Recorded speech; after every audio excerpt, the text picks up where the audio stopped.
I'd start from when I'm a little girl, when I wanted to be a teacher. I wanted to teach music. I love everything about music. Reach university, and it's a whole different story. By then I've become more scientific and more mathematical.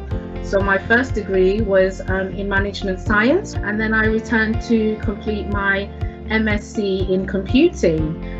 And it was during this particular course that I think things kind of changed around for me. I remember specifically one of my university lecturers made a comment in the class and welcomed all the female members in the class. He mentioned that, you know, if we look around the room, there isn't very many females on the course, and that is a good representation of what the sector is like in IT. But that line always kind of stood out. So by the end of the course, I no longer wanted to be a teacher, but I wanted to take on that particular challenge.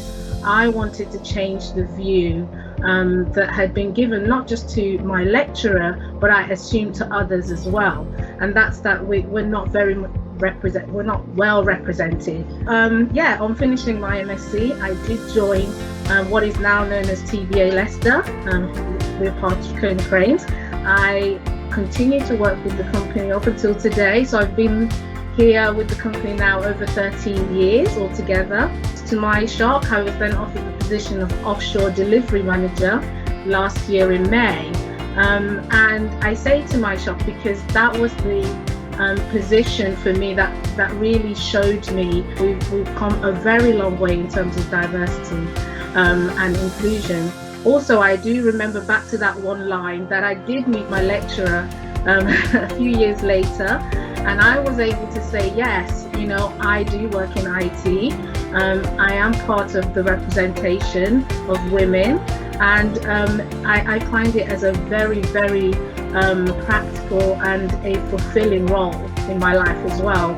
So yes, I kind of hold that to heart, that one particular line, it can really influence the way that people and direct and inspire the way that people move within their life and in their career. That one line really impacted me, and no matter whether somebody tells you that it is a low representation or that you know there's less of you there, your presence there does make a difference and does matter. And I think that's something that Konecranes and TBA Leicester have really taught me, particularly along the lines of diversity and inclusion. Yeah.